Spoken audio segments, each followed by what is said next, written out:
Today, we're diving into one of the most fundamental, yet totally fascinating components in all of electronics. It packs a serious punch. We are talking about the capacitor. That's definitely something to think about. All right, welcome back. Today, we're diving into one of the most fundamental, yet totally fascinating components in all of electronics. It is tiny, it is literally everywhere, and believe me, it packs a serious punch. We are talking about the capacitor.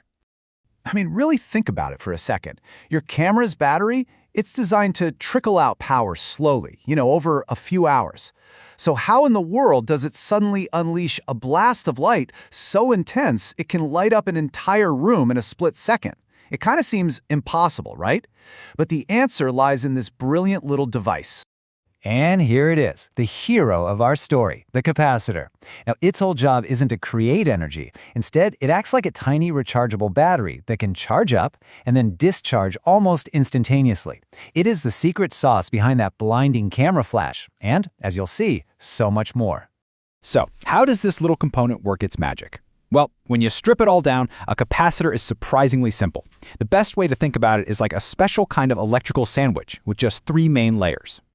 Okay, so first up, you need a material that lets electricity flow easily. This is our first piece of bread, our conductive plate. It's usually a thin piece of metal foil, and its whole job is just to be a holding pen for electrical charges, which, of course, are just a bunch of electrons. But, one plate on its own doesn't do much. You need a second conductive plate, placed super close to the first one. Now, here's the absolute key. They have to be parallel, but they can't, under any circumstances, touch. That separation is everything. So what keeps them apart? Well, that's the job of our third and final ingredient, the filling in our sandwich, the insulator. In the capacitor world, we've got a fancy name for it, the dielectric. This can be made out of all sorts of things, ceramic, plastic, even just plain old air.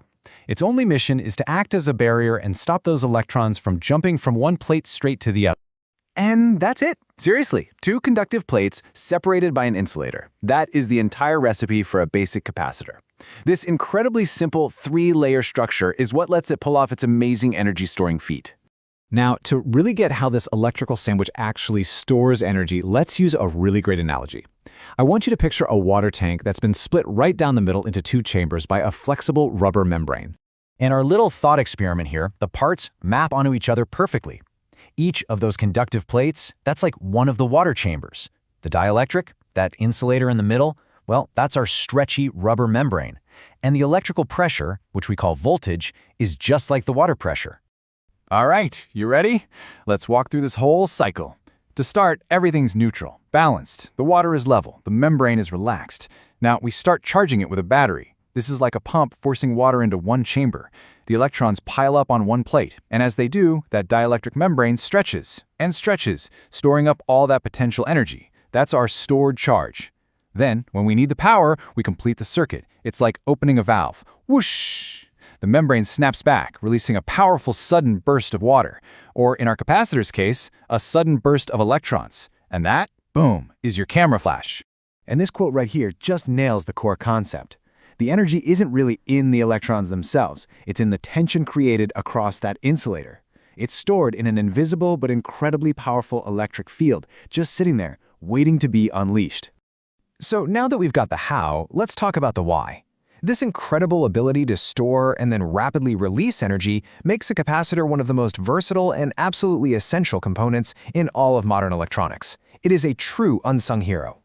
Yeah, beyond just camera flashes, capacitors are doing heavy lifting in your phone charger, smoothing out that bumpy AC power from your wall into the nice, clean DC power your battery needs. They're filtering out static and noise in radios and speakers so you get that crystal clear sound. And get this, they even act as tiny little clocks in computer circuits, helping to time operations with unbelievable precision.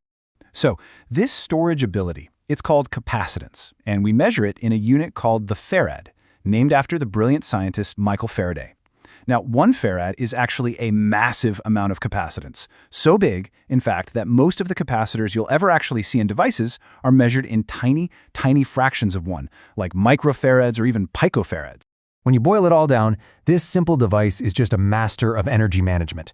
From the teeny tiny capacitors in our watches to absolutely massive supercapacitors that might one day power our cars, the principle is exactly the same.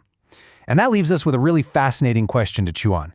As our technology demands more and more power packed into smaller and smaller spaces, what will the next great leap in energy storage actually look like?